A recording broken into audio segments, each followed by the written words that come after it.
आगामी विधानसभा निवडणुकीच्या अनुषंगाने नांदेड, हिंगोली व परभणी या तिन्ही जिल्ह्यातील काँग्रेस पदाधिकारी व कार्यकर्त्यांची आढावा बैठक रविवारी भक्ती लाऊंजमध्ये पार पडली। काँग्रेसचे प्रदेश प्रभारी रमेश चैनीथल्ला यांच्या अध्यक्षस्थानी झालेल्या बैठकीला प्रदेशाध्यक्ष नाना पटोले, विरोधी पक्षनेते विजय वडेट्टीवार, माजी मंत्री बाळासाहेब थोरात, आमदार अमित देशमुख, आमदार सतेज उर्फ बंटी पाटील, नसीम खान, खासदार वसंत चव्हाण, आमदार मोहन अंबर्डे यांच्यासह आदींची प्रमुख उपस्थिती होती।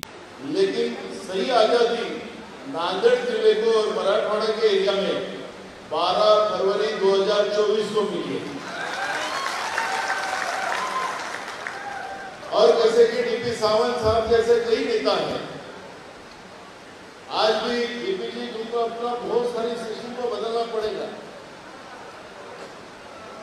एकदम लड़ने की बात करो, पार्टी के साथ एकदम ताकद के साथ खड़ा हो। राजाच्या म्हणजे राणीच्या पोटातून राजा जन्माला यायचा। आता लोकांच्या मतावर आपण लोकशाहीमध्ये नेता तयार करतो, राजा नाही करतो। आतापर्यंत नांदेडमध्ये राजा तयार करत होतो आपण। राजाचा एक सिपाही बाहेर उभा राहिला बिना केसाचा, राजाजवळ जाता येत नव्हतं। आतापर्यंत तुम्ही राजा करत होता, आता आपण नेता करा।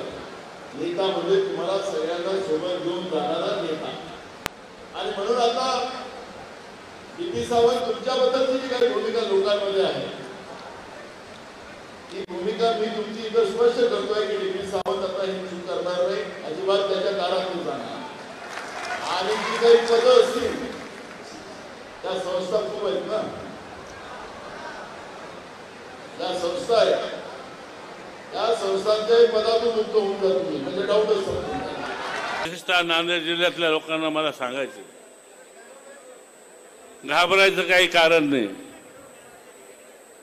अपने पास लाठी क्यों लाठी है ये समझ के अपन चलने का। कोई लाठी उगारा तो अपने भी हाथ में लाठी लेने का वायदा अपन करना चाहिए।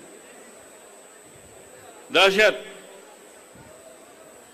मला माहित आहे, मागच्या महानगरपालिका चव्हाण साहेबांनी कशा जिंकल्या, काही लोक साक्षीदार आहेत तिथं। पोलीसच्या गाडीमध्ये पैसे ठेवून वाटप केले। आता हा धडा आपल्याला शिकावा लागणार आहे, ते काही सांगू शकत नाहीत साक्षीदार मंडळी। म्हणून ही निवडणूक येणाऱ्या काळामध्ये तुमच्या जीवाभावाची आहे। आणि नांदेडचा विषय काय आहे तुम्हाला माहितच आहे, आमच्यापेक्षा जास्त माहित आहे। मी पण तुमच्या सोबतच आहे, मी पण खूप नांदेडचा दौरा केलेला आहे। लोकसभा आहे तर चला नसीम खान, विधानसभा आहे तर चलो नसीम खान, महानगरपालिकाच्या निवडणुका आहे तर चला नसीम खान।